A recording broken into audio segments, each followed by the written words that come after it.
What's up, YouTube? Deadpool2323 here. Back at it with part 2 of my epic Silver Age haul. So, after I bought the first books, and the next day I went back and talked to the aunt. As you can tell, I'm still a little under weather, so. But I'd be remiss if I didn't say I got to share this experience with a great YouTuber in the community named Alex the Comic Hoarder. I called him up. He called me back. We talked. The stuff that went through it, like he was giving me advice on how to buy and like just, don't leave anything there. And we just had a great conversation talking about what could possibly be there. And then after I bought, so I go meet the aunt, and I'm going to tell that story now. So the next day I go up there with a buddy, and so it's not in the best neighborhood. It's probably a high crime area. A lot of drugs in that area. I don't do drugs. I don't do anything with drugs. 100% against drugs. My job dictates that I have nothing to do with those type of people. So there was like 4 or 5 people there, and like the day before when I met the niece, I don't know if it was her boyfriend, but there was a guy there who I think was her boyfriend, and another girl, and they were going in and out of the house, and they were smoking pot, and they had no idea who I was. They probably would have shit if they knew that I worked in law enforcement, but I wasn't in my jurisdiction. So the next day, when I meet the aunt, the one girl that was friends with the niece was there, and you could tell they were all on something. Like, they were all just on something. Even the aunt. So anyway, the first, she brings out 3 boxes, and the first box I go through it's all like the unexpected, and it just looks like a mouse went through them. Nothing valuable in there at all. Completely shredded. If there was anything valuable in there was no value to it anymore. Then the next box was all new stuff, and I'm like, oh my god, this is not going well. But then the next box, which was the biggest of the 3 boxes, was all Silver Age stuff. So I flipped through, saw 1 or 2 books, some Fantastic Four and some stuff in this, and that's when I made my offer. We negotiated back and forth, offered her $100 for the box. She turned it down, said $150. She said no. I said, well, how much do you want? She wouldn't give me a price. So I said, well, listen, I'm not made of money, but 200 is about as high as I can go. And she said okay. I think she wanted 200 from the start, but she just never said that. So there's some good keys in this haul here. I'm going to show you. The best of the best really is in the next haul, but this is a good haul too. So I'm going to start with, from the early 60s there, Ghost Rider number 4. This is the Carter Slade Ghost Rider run. This is the second to last known appearance of a character named Stingray. I love that cover though, that Dick Ayers cover. Like I said before, there wasn't a whole lot of DC, but what he had was pretty good. Detective Comics 282. Nothing special about that I know of. Cool cover. Couldn't find any real information on it. You can see it's got a bad corner. This one though, Detective Comics number 293. This is the first Aquaman backup story, and it predates Aquaman number 1. So that is cool, that there's the first Aquaman backup story, and it predates Aquaman number 1.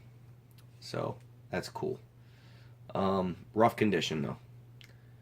The next was Brave and the Bold, number 43. This is the first appearance of the Manhawks, classic Joe Kubert cover art. And then Brave and the Bold, number 42.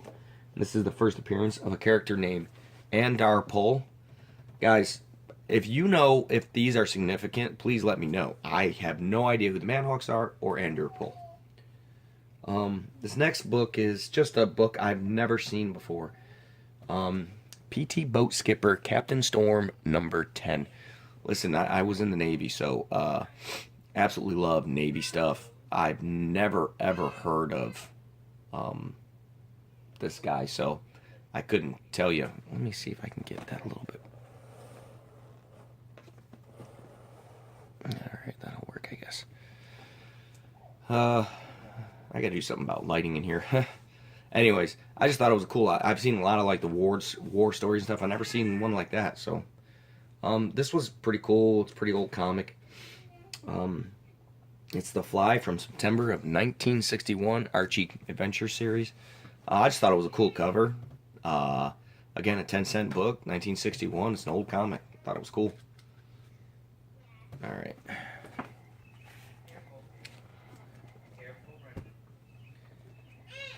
So this is Sergeant Fury and his Howling Commandos, King Size Annual #1. A lot of Sergeant Fury, guys. But nah, the 2 keys were missing. Number 10, it's the first appearance of Captain Savage and Colonel Parker. And then I'm just going to kind of go through these kind of quick here. Number 11. Number 12. Number 16. Number 17. Number 18. And real quick, a lot of these were doubles. But my buddy that I went with actually collects them, so I gave him a lot of the doubles. Some of them were triples. The ones that are triples, I'll show you. Number 20, cool cover. 2 copies of number 21.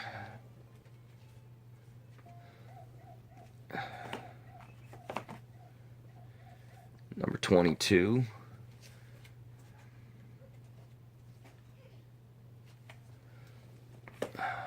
Number 2 copies of number 23. I think they're cool covers. I mean, couldn't find a whole lot of information on these, but I just think they're cool. You know, anything that's got Nazi stuff on it, you know, it's pretty retro, pretty cool. Number 24. I mean, I'm not a Nazi fan, don't get me wrong, but you don't see it anymore, you know. And number 25. That one in the price guide was worth a little more, probably because it's an anniversary, you know, 25. They tend to 25, 50, 100. Those always tend to be worth a little more for some reason.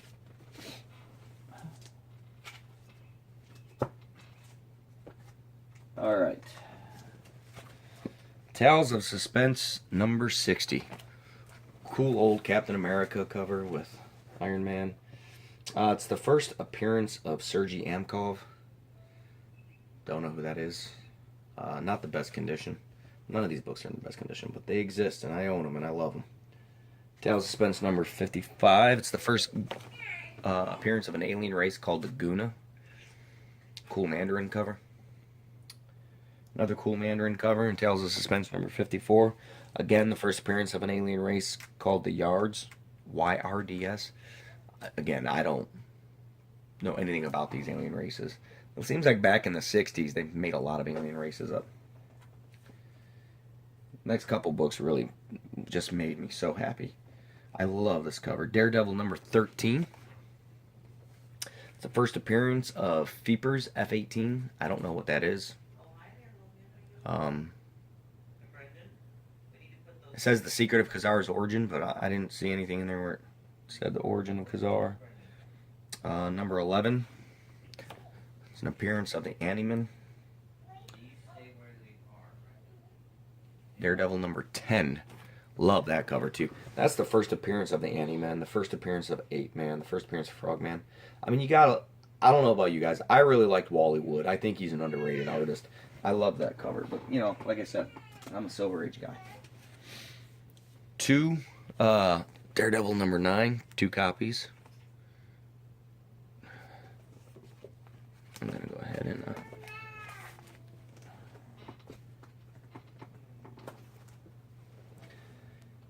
Daredevil number 8, first appearance of Stiltman. I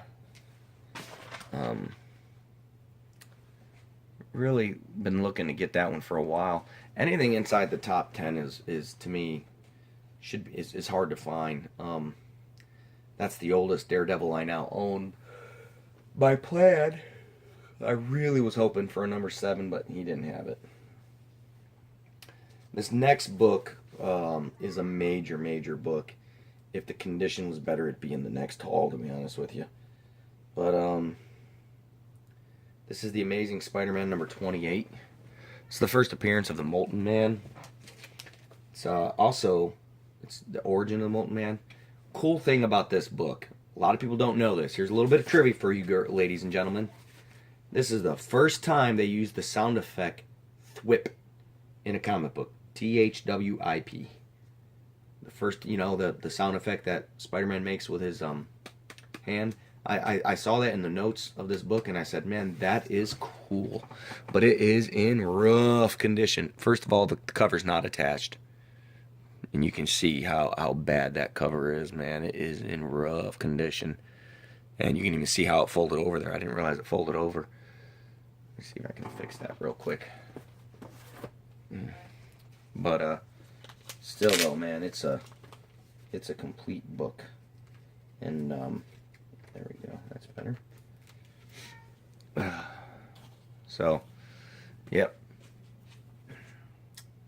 Amazing Spider-Man number 21. It's the second appearance of the Beetle. Nice classic Ditko cover there. Number 20. Another great book. Amazing Spider-Man number 20. Listen, man, the condition isn't great on this. There's a huge creasing right in here. It's like 1, 2, 3, 4, 5.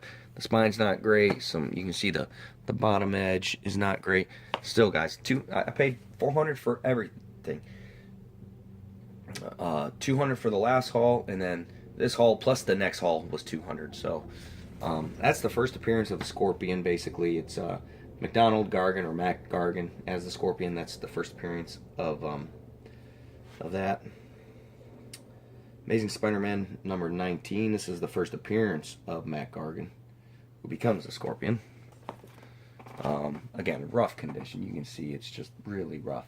I don't know why the Spider-Man were in such rough condition, but they just were, unfortunately. And there's one other Spider-Man book. It's in my next haul, but we're getting close to the end here. Got a few more books. There's a couple decent keys coming up. I took, for this group, all the major keys and put it in the next one. But I still think this is a great haul. I'm proud of this haul. Avengers number 22. This is an interesting book. Captain America quits the team. He rejoins the team in the next book in 23, but in 22 he quits the team.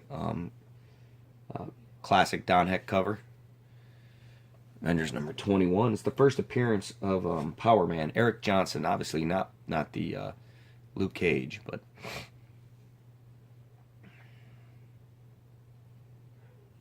this is a pretty good key to get to. Avengers number 19. It's the first appearance of the Swordman and the origin of Hawkeye. Again, that's the condition you get them in, but still, guys, I think anybody would be proud to pay. Now, this next book is actually a pretty major key. It's in pretty bad condition. I've got 3 books left for this haul. Avengers number 8, first appearance of King the Conqueror. The cover is still attached, but barely, and it is rough. And the back cover's in even worse condition. So, but it's complete.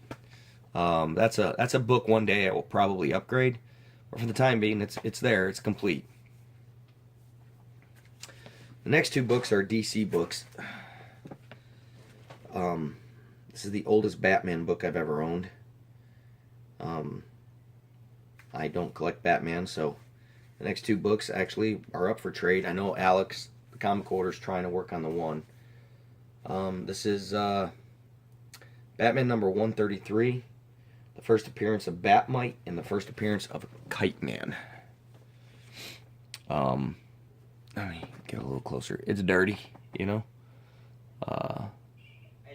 is what it is, guys. It's in rough condition, but it exists. 10-cent Batman. And I have no idea who Batmite is, but apparently he's somebody powerful. I couldn't tell you. And then the last book I have here, this was a pretty major key for me to find in this group. The Brave and the Bold, number 34. The first Silver Age appearance of Hawkman and Hawkwoman.